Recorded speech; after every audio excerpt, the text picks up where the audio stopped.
మరింత వేగంగా జరుగుతున్నాయనేది నేను ఈ సందర్భంగా చెప్పదలుచుకున్నాను.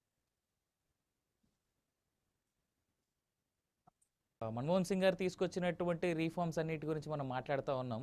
అదేవిధంగా కోటేశ్వరరావు గారు మెన్షన్ చేశారు ఆల్రెడీ. అప్పుడు మొదలైన కొన్ని ఇప్పటికి ఇబ్బందికరంగా మారాయనేటువంటి మాట కూడా ఆయన ఎత్తడం జరిగింది. సో మీరు ఎలా చూస్తారు? అంటే మనం ఈ ఈ మన్మోహన్ సింగ్ గారు తీసుకొచ్చినటువంటి రీఫార్మ్స్ కావచ్చు, మిగిలిన విషయాలు కావచ్చు, ఎలా ఎలా చూడొచ్చు అంటారు?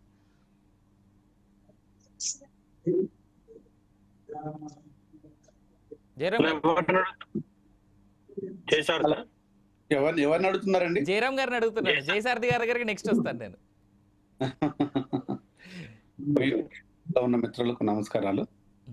అంటే ఇక్కడ మన్మోహన్ సింగ్ గారి లోపల ప్రతి politician, not only Manmohan Singh గారు, ప్రతి పొలిటీషియన్ లోపల కొన్ని నెగిటివ్స్ ఉంటాయి. అలా వేరే డౌట్ ఏం లేదు. సో అన్ని చూసిన వెతకలేము, అన్ని కానీ మన్మోహన్ సింగ్ లోపల ఉన్న ఒక గొప్పతనం ఏంటంటే is a brilliant economist, brilliant. Same time వచ్చేసి ఆయన రాజకీయాలకు రావాలని కూడా అనుకోవట్లేదు అనే దాన్ని ఒక ఇంటర్వ్యూలో చూశాను నేను. ఆ ఇంటర్వ్యూలో చదివి నాకు రాజకీయాల మీద పెద్ద అవగాహన లేదు, రాజకీయాలంటే తెలియదు. అయినా పివి గారు అంటే మన్మోహన్ సింగ్ కి గురువుతో సమానం. ఎందుకంటే ఆయన తీసుకున్న దాఖలాలే ఎక్కువగా కనిపిస్తాయి అనేదాన్ని, ఆయనను ఎక్కువ అనుసరిస్తాను, ఆయన విధానాలను నేను ఇష్టపడతాను అనేదాన్ని చాలా సందర్భాల లోపల, చాలా ఇంటర్వ్యూ లోపల మన్మోహన్ సింగ్ గారు తెలియజేశారు. సో ఒక రకంగా చెప్పాలంటే మన్మోహన్ సింగ్ ప్రధానమంత్రిగా, ఆర్థిక మంత్రిగా సేవలు అందించడం లోపల అంటే ఇతర వ్యక్తుల కంటే తనకంటూ ఒక చరిత్ర అయితే సృష్టించారనే విషయాన్ని వాస్తవం.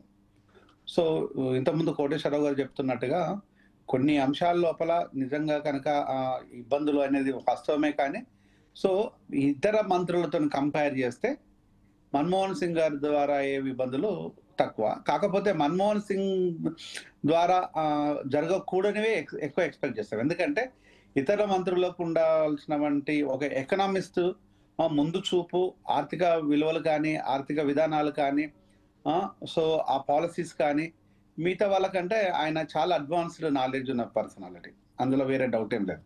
కానీ తీసుకున్న నిర్ణయాలు ఇంకా గొప్పగా తీసుకోవచ్చు. కానీ ఇక రాజకీయాలలో ఉండే పరిస్థితులు అనేకంగా ఇబ్బందులు ఉంటాయి, అనేక మందిని సాటిస్ఫై చేయాలి. ఒక నిర్ణయం ఉండదు, సమిష్టి నిర్ణయం కాబట్టి ఒక నిర్ణయం ఉండదు. కాబట్టి ఇక్కడ ఏంటంటే నిర్ణయాలు తీసుకునేటప్పుడు ఒక నిర్ణయం తీసుకున్నట్టు అయితే పూర్తి స్థాయి లోపల మేము అందరం ఉందంటారు. అది నష్టం జరిగితే ఒకరి మీద అనేది రాజకీయాల లోపల నానుడి. సో ఇక్కడ అలాంటిదే జరిగిందేమో అనేది నేను అనుకునే విధానం.